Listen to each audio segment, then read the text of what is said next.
Good morning everyone, welcome to my channel. আরেকটা নতুন ব্লগে তোমাদের সবাইকে স্বাগত জানাচ্ছি। আজকে আমাদের পুরীতে দ্বিতীয় দিন। তো দিনটা শুরু করলাম সমুদ্র পাড় থেকে। আমরা এখানে এসেছিলাম, কিছুক্ষণ হাঁটলাম, তারপর খেলাম হচ্ছে চা। তো চা খেয়ে তাড়াতাড়ি রেডি হতে চলে গেছিলাম, কারণ আজকে আমরা পুজো দিতে যাব। তো আমি পরেছিলাম শাড়ি, আর রেডি হতে হতে আমার আর ভিডিও করা হয়নি। তো একবারে রেডি হয়ে তোমাদের সামনে আসলাম। তো আমরা চলে এসেছি পুরীর জগন্নাথ টেম্পলে, দেখতে পাচ্ছ তোমরা। আর এই যে আমার পুরো লুক, কারণ তাড়াতাড়ি পুজো দেওয়ার ছিল বলে তখন আর ভিডিও করিনি, আর মন্দিরের ভেতর ভিডিও করা অ্যালাউ নয়। তো পুজো দিয়েই একবারে তোমাদের সামনে আসলাম। এরপর আমরা চলে গেছিলাম লাঞ্চ করতে। আমরা ব্রেকফাস্ট প্রায় স্কিপ হয়ে গেছিলো, কারণ ওখানেই 2-3 ঘন্টা কেটে গেছিলো। তো ভাবলাম এখন 12:30 বাজে, তো লাঞ্চ করে নিই।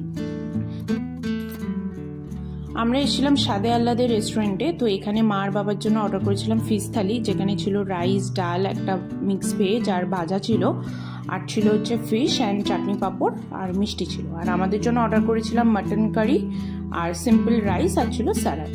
তারপর খেয়ে দিয়ে আমরা রুমে গিয়ে একটু ফ্রেশ হয়ে নিয়েছিলাম। তারপর আমি ড্রেস চেঞ্জ করে চলে এসেছি, আর এখানে আমি ডাবের জল খেয়ে নিচ্ছি, কারণ পুরীতে আসলে এটা তো মাস্ট।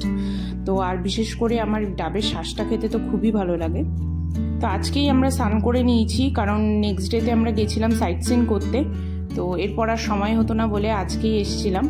বাট আমার অতটা ইচ্ছা ছিল না, ভেবেছিলাম পা অবধি ভেজাবো, বাট স্টিল ও আমাকে এতটা ফোর্স করলো যে পুরোই ভিজে গেছিলাম। তো এনিওয়েজ খুব মজা করেছিলাম, প্রায় 1 ঘন্টা আমরা ছিলাম। তারপর গেছিলাম হোটেল রুমে ফ্রেশ হতে। এখন বাজে সন্ধ্যে 6টা। আমরা এখানে এসেছিলাম শপিং করতে, কারণ নেক্সট ডে আমরা সাইট সিনে যাবো, তো ওই সময় হবে না। তো ওই জন্য আজকেই সব কিছু কিনে নিচ্ছি। আর এখান থেকে খাজা কিনছি। খাজা তো আমার ভীষণ খেতে ভালো লাগে, আর সবার জন্য কিনেছি। তো পুরীতে আসলে খাজা কেনা একদম মাস্ট। তারপর আমরা একটু চা খেয়ে নিলাম। চা খেয়ে তাড়াতাড়ি ডিনার করে নিয়েছিলাম, কারণ পরের দিন সকাল সকাল উঠতে হবে।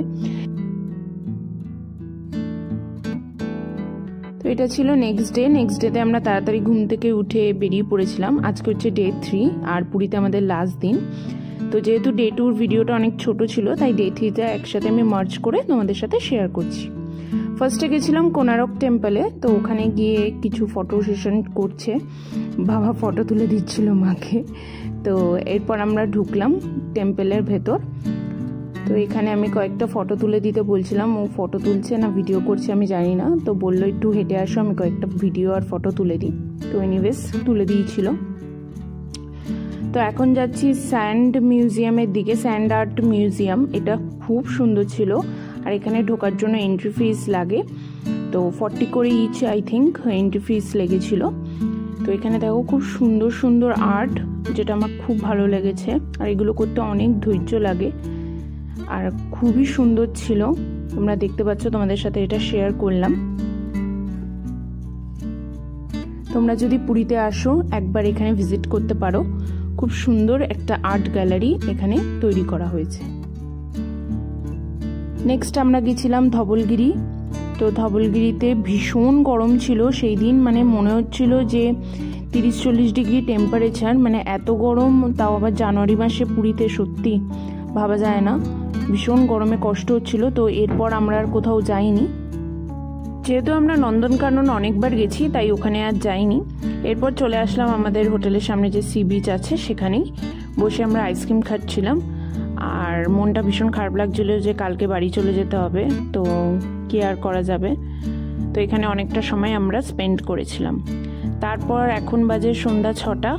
তো এখানে ওই ঠাকুরের নাম করা হচ্ছিল, তো ওইটা দেখলাম কিছুক্ষণ, আর বেশ ভালো লাগছিল। চারিদিকে এনভায়রনমেন্টটা খুব সুন্দর ছিল।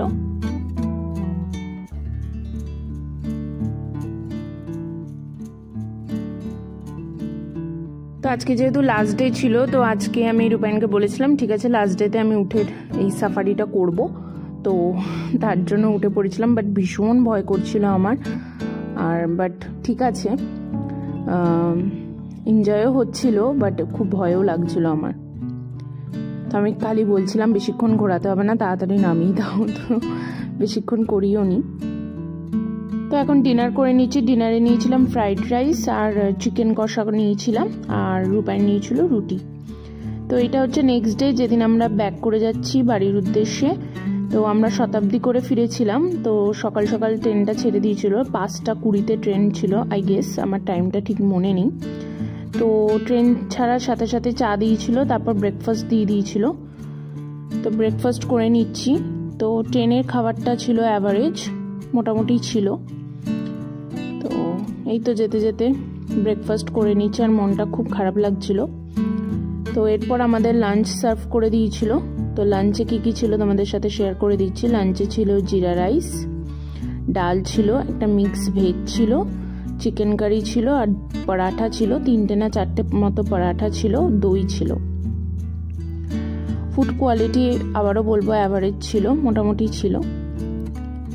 তো এই তো খেয়ে দিয়ে নিলাম। তারপর ওরা আইসক্রিম দিয়েছিল, আর আইসক্রিম খেতে তো আমার ভীষণ ভালো লাগে। তো আইসক্রিমটা আমার খুব ভালো লেগেছিল।